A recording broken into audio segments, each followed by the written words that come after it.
அந்த சகோதரி ஹம்சிகாவோட லைஃப் மாதிரி ஒரு நாளைக்கு நீங்கள் வாழ்ந்து பாருங்கள். அதோட வேதனையும் அந்த பெயினும் எவ்வளோ ஹர்ட்டாக இருந்திருக்கும் அப்படின்ட்டு கொஞ்சம் ரியலைஸ் பண்ணி பாருங்கள். ஈஸியாக ஒருத்தங்க ஜட்ஜ் பண்ணிட்டு போயிடலாம். இவங்க அப்படி பண்ணிட்டாங்க, இவங்க இப்படி பண்ணிட்டாங்க, பண்ணலன்றாலும் பண்ணிட்டாங்க அப்படின்னு சொல்கிறது காலம் இப்போ இருக்குது. என்னதான் அவங்களுக்கு நன்மை கிடைக்க போதோ சந்தோஷம் கிடைக்க போதோ தெரியல. ஆனால் இதுக்கெல்லாம் பதில் கூறியே ஆகணும். ஈஸியாக ஒருத்தங்களை சாகடிச்சிட்டு போயிடாதீங்க. எல்லாரும் கல்லு மனசாக இருக்க மாட்டாங்க.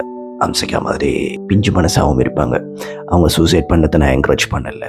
பட் இனிமேல் இந்த மாதிரி பண்ணாதீங்க. அவங்க தப்பு பண்ணாங்கன்னா அந்த அம்சிகாவோட டீச்சர், டான்ஸ் டீச்சர் மாதிரி கூட இருந்து ஒரு நல்ல ஆசிரியராக, நல்ல ஃப்ரெண்டாக, நல்ல ஒரு கூட பிறந்த சகோதரியாக அவங்களுக்கு ஆறுதல் சொல்லுங்கள்.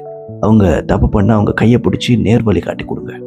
அதை விட்டுட்டு நீ அப்படி பண்ணிட்டேன் இப்படி பண்ணிட்டேன் அப்படின்ட்டு கிண்டல் பண்ணுறது, அவங்கள ஹர்ட் பண்ணுறது, அவங்க பண்ணலை அப்படின்றாலும் செய்யாத ஒரு விஷயத்த செஞ்சுட்டு அவங்கள பழி சுமத்துறது, that's not good guys. But அதுக்கான பனிஷ்மெண்ட் நிச்சயமாக உங்களுக்கு கிடைக்கும்.